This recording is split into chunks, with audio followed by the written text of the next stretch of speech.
Assalamualaikum warahmatullahi wabarakatuh. Halo semuanya, perkenalkan nama saya Muhammad Farud Khairi, perwakilan dari kelompok 7 yang beranggotakan Restu Gali, Raihan Dimas, Alam Alfaros, dan Faris Abdul Rafi. Dalam kelompok kami membahas tentang pengaturan suhu tubuh manusia atau disebut termoregulasi manusia. Suhu tubuh adalah ukuran atau derajat panas atau dinginnya tubuh manusia yang diukur dengan termometer, sehingga suhu tubuh dapat dinyatakan dengan angka. Nah, tahukah kalian bahwa suhu tubuh manusia terbagi menjadi dua jenis, yaitu suhu inti atau pusat dan suhu kulit atau suhu perifer.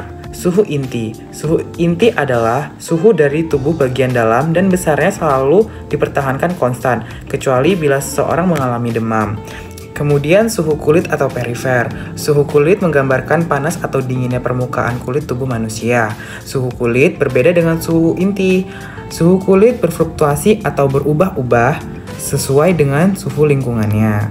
Kemudian suhu rata-rata. Suhu rata-rata atau sering disebut mean body temperature merupakan suhu rata-rata antara gabungan suhu inti dan suhu kulit. Hal ini akan mendapatkan rata-rata suhu tubuh manusia. Kemudian mekanisme pengaturan suhu tubuh atau termoregulasi pada manusia. Apa itu pengaturan suhu tubuh? Yaitu kemampuan tubuh manusia secara fisiologi dalam menjaga kesetimbangan suhu dalam tubuh. Kesetimbangan ini dijaga dengan cara menyeimbangkan antara produksi panas dengan pelepasan panas. Tempat pengaturan suhu tubuh. Suhu tubuh manusia diatur oleh fungsi otak yang berada di hipotalamus. Hipotalamus adalah bagian otak yang terletak di antara dua hemisfer otak. Hipotalamus memiliki fungsi yang sama dengan termostat, yaitu mengatur suhu tubuh yang masuk dan keluar agar sesuai dengan keadaan tubuh. Kemudian mekanisme pengaturan suhu tubuh terbagi menjadi dua bagian, yaitu perolehan panas dan pelepasan panas. Perolehan panas dilakukan dengan 3 cara, yaitu vasokonstriksi kulit, yang kemudian poliereksi, dan yang terakhir peningkatan produksi panas. Nah, apa itu vasokonstriksi? Vasokonstriksi kulit adalah penurunan aliran darah hangat ke kulit tubuh. Hal ini bertujuan agar suhu tubuh atau suhu kulit tubuh dapat ditekan. Kemudian poliereksi, yaitu berdirinya rambut-rambut pada tubuh untuk menekan laju perpindahan panas dari tubuh ke kulit. Kemudian yang terakhir yaitu peningkatan produksi panas, yaitu peningkatan produksi panas dapat dilakukan dengan 2 cara, yaitu adaptasi diri dengan peningkatan sekresi hormon. Nah, adaptasi diri ini oleh manusia dilakukan dengan cara menggigil dan kemudian peningkatan sekresi hormon teroksin. Kemudian mekanisme pengaturan suhu tubuh yang kedua yaitu pelepasan panas. Pelepasan panas dilakukan dengan 4 cara, yaitu konduksi, konveksi, radiasi, dan evaporasi.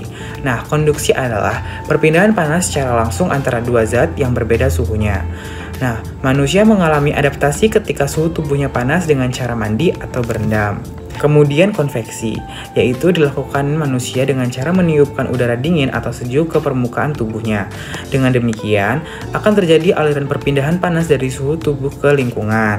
Yang ketiga, radiasi. Radiasi merupakan proses fisik di mana panas dipancarkan melalui gelombang elektromagnetik.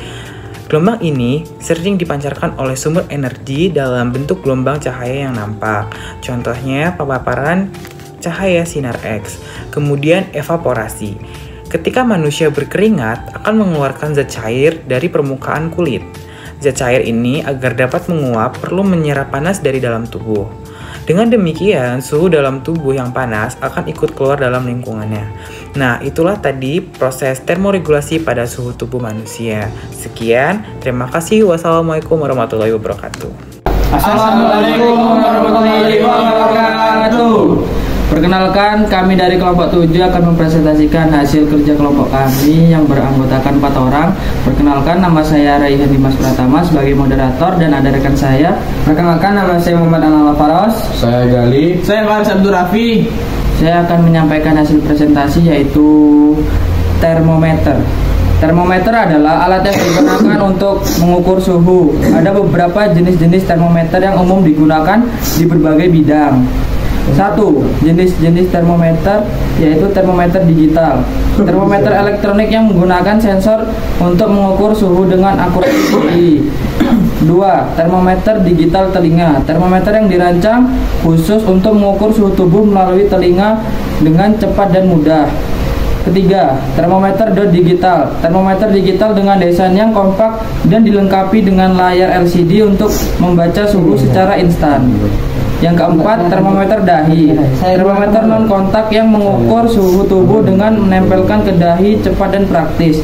Dan yang kelima, termometer air raksa. Termometer tradisional yang menggunakan air raksa sebagai zat pengukur suhu jarang digunakan karena keberadaan air raksanya yang berbahaya.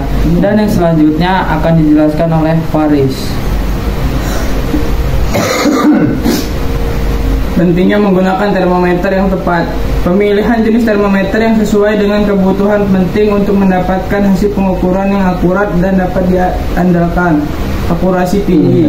Termometer digital memberikan akurasi tinggi dalam pengukuran suhu, praktis dan cepat. Termometer digital telinga memberikan hasil pengukuran suhu secara instan dan mudah digunakan. Keunggulan termometer digital. Termometer digital memiliki beberapa keunggulan dibandingkan dengan jenis termometer lainnya. Desain kompak. Termometer digital memiliki desain yang kecil dan mudah digunakan. Instant reading. Pengukuran suhu dilakukan dengan cepat dan hasilnya langsung ditampilkan pada layar. Portabilitas. Termometer digital dapat dibawa dengan mudah dan digunakan di mana saja, kapan saja. Selanjutnya akan dijelaskan oleh Alan. Panduan penggunaan termometer dahi. Dalam menggunakan termometer dahi, ada beberapa langkah yang perlu diikuti untuk menghasilkan hasil pengukuran yang akurat. 1. Persiapan. Pastikan termometer dalam kondisi bersih dan baterai terisi penuh. 2. Arahkan termometer ke kehidupan, tekan tombol pengukuran, tunggu beberapa detik hingga hasil muncul. 3. Catat suhu yang tertera pada layar termometer sebagai referensi untuk memantau suhu tubuh. Termometer air raksa. Kelebihan dan kelemahannya. Termometer air raksa memiliki karakteristik unik, perlu diketahui sebelum digunakan. Presisi tinggal dalam pengukuran suhu, cocok untuk pengukuran suhu ekstrim. Kelemahannya, berbahaya bagi lingkungan dan manusia jika pecah atau bocor. Melakukan pengukuran membutuhkan waktu lebih lama, yang akan dijelaskan oleh Garis saja. Ini nih, nggak kelihatan. Pemilihan termometer yang tepat untuk setiap kebutuhan. Kebutuhan medis. Digital telinga menjadi pilihan terbaik untuk penggunaan medis. Penggunaan luar ruangan. Digital dengan tahan air dan suhu ekstrim, lebih sesuai untuk penggunaan di luar ruangan. Pengukuran suhu makanan. Termometer digital dengan bobot tahan panas, ideal untuk mengukur suhu makanan. Perawatan dan pemeliharaan termometer. Agar termometer dapat memberikan hasil pengukuran yang akurat dan tahan lama, perawatan yang tepat perlu dilakukan. 1. Pembersihan rutin. Bersihkan dengan menggunakan alkohol atau desinfektan sebelum dan setelah penggunaan. 2. Penyimpanan yang aman. Simpan pada tempat yang kering, terlindung dari goncangan dan paparan sinar matahari langsung. 3. Kalibrasi berkala. Periksa dan kalibrasi secara berkala sesuai petunjuk pabrik.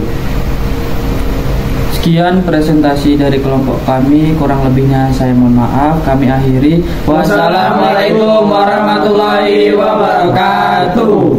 Kami dari Partai DPI